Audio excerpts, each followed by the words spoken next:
Greetings, Uncle Travelling Matt here, and reporting at the end of another day in India. Well, not actually, reporting a couple of days after because I forgot to make a video for this day. It's going to be a short one because not much happened. Final day in Dharamshala. What did I do? I got up, I went to the cricket, and I saw us lose the test match pretty damn comprehensively.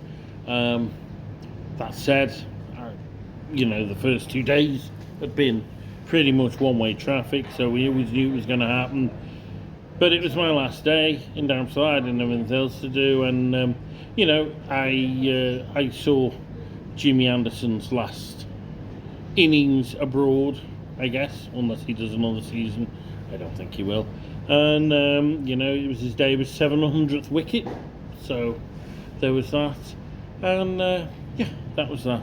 So the weather was glorious, the mountains were brilliant, and you know, and there was some nice cricket on display, but most of it not by England, and that was that. So yeah, then went back because the cricket had finished so early and I had a bit of time to spare. So I went and bought a couple of those hats, those Himachal Pradesh hats. I think they're quite cool. One of them's got crosses on. I don't think that's like a Christian thing. I just think that's the design they use. I got one of them for me. Got one for my son because he likes silly hats. And then went to the Kangra Art Museum. I actually thought Kangra was like a form of art. It isn't. It's a place down the road, and the art museum is in Dharamshala. There was some nice miniatures, you know, and yeah, some art. Bit of sculpture from the local area. It passed the time. It was nice, it was relaxed, and then I went and sat in the coffee shop and read some of the book I'm reading at the moment. It's The Glass Bead Game, a book that I'm very much enjoying. I thought it would be very hard work to read, but it's actually easier than I thought it would be. And yeah, it's quite powerful, and it's really cool that I met the Herman Hesse scholar on the train, so I will be able to talk to him about it when I've read it.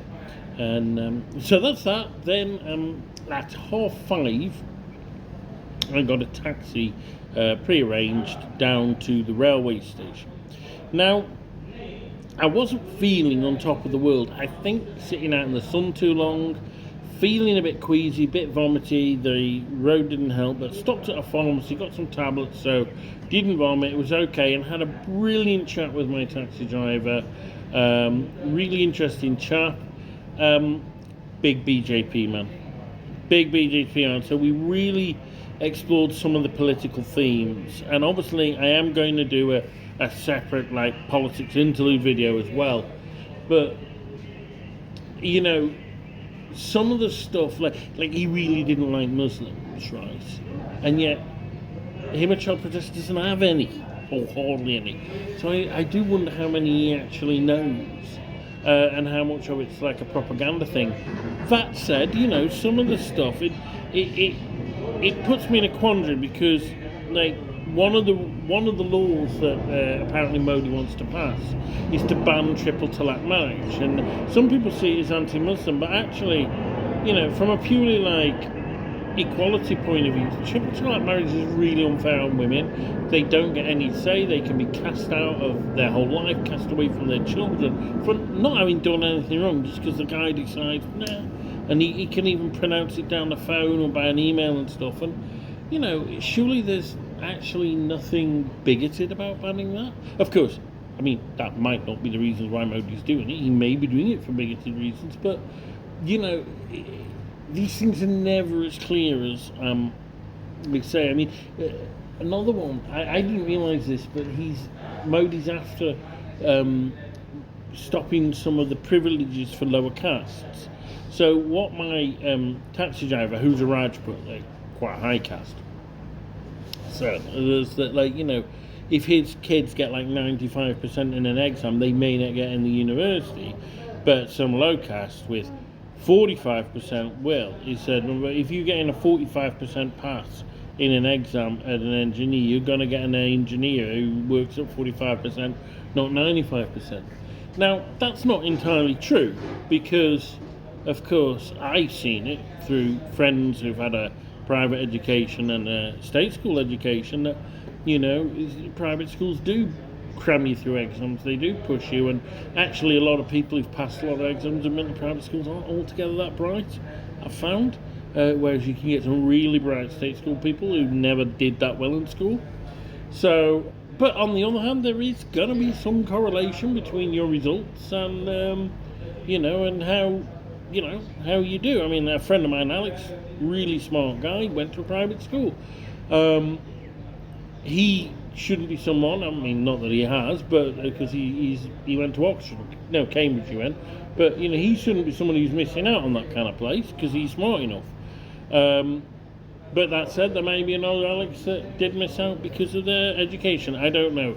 I don't know the answer to these things, but I can understand my driver's grievance. Put it like that. And of course, again, what came through is the infrastructure. Like, Modi invested in infrastructure. He said Congress talked about it, but it never happened. And to be honest, having travelled around India, it's true there wasn't a lot of infrastructure investment for a long time.